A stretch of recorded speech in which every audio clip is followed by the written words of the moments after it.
Next topic is circuit diagram. What is circuit diagram? In a circuit diagram, it includes dry cell, battery, bulb, plug, ammeter, voltmeter, connecting wires, etc. ठीक है, we will study one by one what is a circuit diagram and what are its components. ठीक है, number one is cell. ठीक है, cell क्या होता है आपका, ये टू पैरेलल लाइंस होती हैं. ठीक है, ये क्या होती हैं, लेंथ वाइज सेम नहीं होती. वन लाइन बड़ी होती है, सेकेंड लाइन लेंथ में छोटी होती है. और ये किससे कनेक्ट होती हैं, वायर से कनेक्ट होती हैं. जो आपकी बिगर लाइन होती है उसकी जो पोलैरिटी होती है वो पॉजिटिव होती है और जो स्मॉल लाइन होती है उसकी पोलैरिटी नेगेटिव होती है. Next is battery. बैटरी किससे बनती है, number of cells connected in series. अब ये ऐसा एक सेल था. ठीक है, ये एक सेल हुआ आपका, ये सेकंड हुआ, ये थर्ड हुआ, ये फोर्थ हुआ.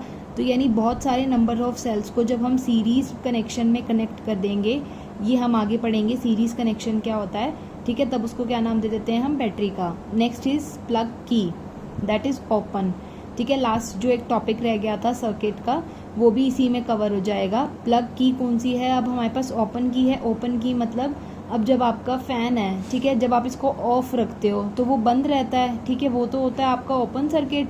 जब आप उसको फ़ैन को स्टार्ट कर देते हो यानी उसको क्लोज, अब की को क्लोज कर दोगे.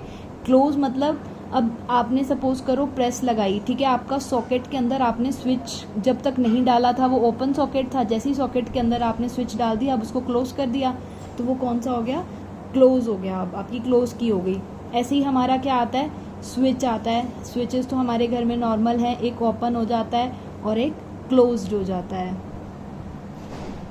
ये हो गई हमारी क्लोज्ड. जब ये क्या हो जाएगा, कनेक्टिंग वायर, ये जो दो वायर्स हैं आपस में कनेक्ट हो जाएंगी. अब है electric bulb. This is common, जो आपका घरों में बल्ब यूज होता है, that is electric bulb. Next is fixed resistance. मतलब क्या है, हमने एक ऐसी रेजिस्टेंस लगा दी. वी विल स्टडी रेजिस्टेंस होता क्या है. ये कॉमन चीज़ें हैं. इसका मतलब क्या है, ये हमारी वैल्यू फिक्स हमने दे दी. वेरिएबल रेजिस्टेंस, वेरिएबल मतलब वेरी कर रहे हैं हम.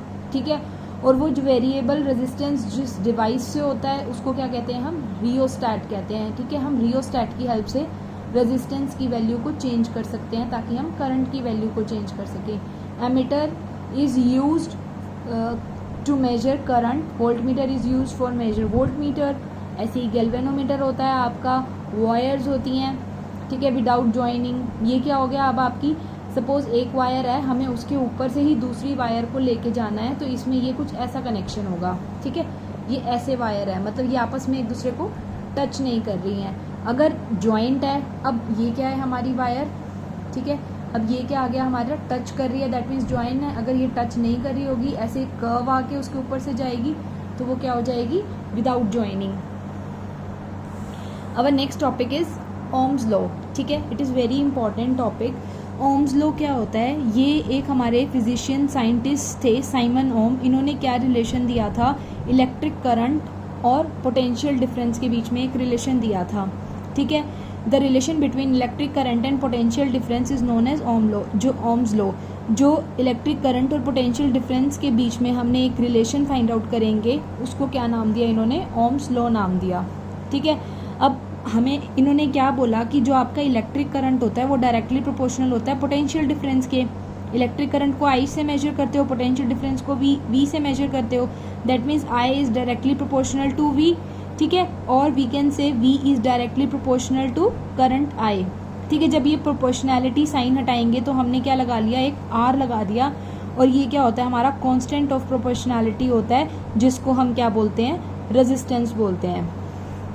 ठीक है, अब यहाँ से जब हम रेजिस्टेंस की वैल्यू को फाइंड आउट करेंगे वो क्या आ जाएगी, V by I is equals to R. तो रेजिस्टेंस किसके इक्वल हो जाता है, V ओवर I के इक्वल हो जाता है. ठीक है, ये आपका फॉर्मूला है. This is very beneficial which you have to remember. अब ओम्स लॉ अगर क्या कहता है, the ratio of potential difference, this is your potential difference across the end of the conductor. Potential difference हमेशा कहाँ पे लगाते हैं, कंडक्टर के दोनों एंड्स पे लगाएंगे.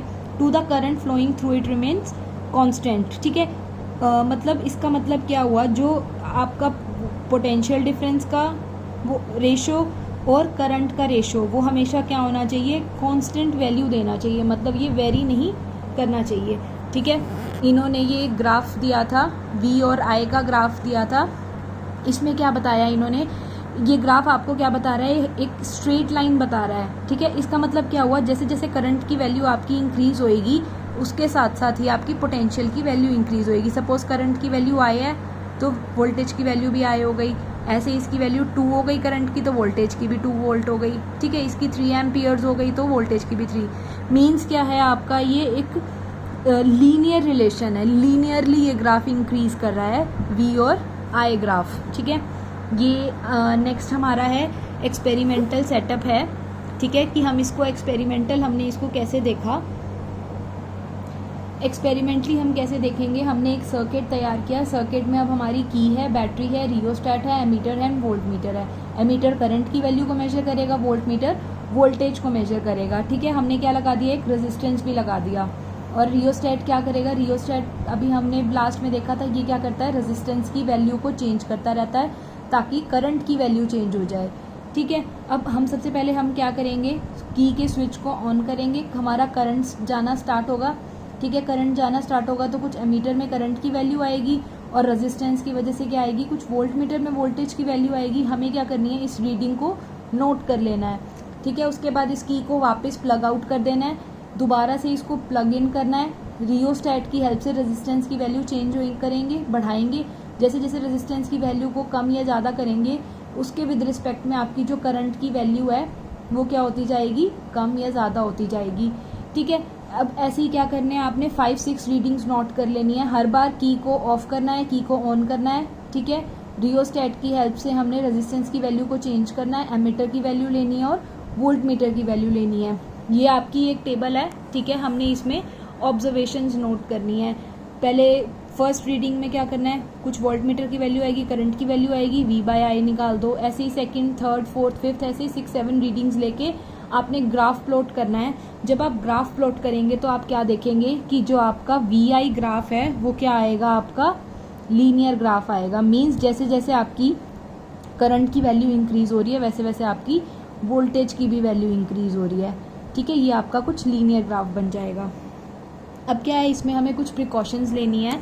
वो प्रिकॉशंस क्या हैं, सबसे पहले क्या है कि करंट रेगुलरली पास नहीं होना चाहिए। मैंने स्टार्टिंग में ही क्या बताया कि आपको आपकी जो की है उसको क्या करना है, प्लग करना है, अनप्लग करना है, फिर प्लग करना है, अनप्लग करना है। क्योंकि अगर कॉन्टिन्यूसली करंट फ्लो होगा तो आपका एपरेटस हीटअप हो जाएगा और उसकी वजह से वो ख़राब होने के चांसेस ज़्यादा हैं। और आपके कनेक्शंस क्या होने चाहिए, टाइट होने चाहिए। कनेक्शंस टाइट नहीं होंगे तो करंट फ्लो नहीं करेगा, जिसकी वजह से आपकी रीडिंग्स गलत आएंगी। और आपका जो टेम्परेचर है वो ज़्यादा इंक्रीज़ नहीं होना चाहिए एपरेटस का, ठीक है, कंडक्टर का। अगर आपका टेम्परेचर ज़्यादा इंक्रीज़ हो गया तो भी आपकी रीडिंग्स गलत आएंगी और आपका ग्राफ ड्रॉ नहीं होगा।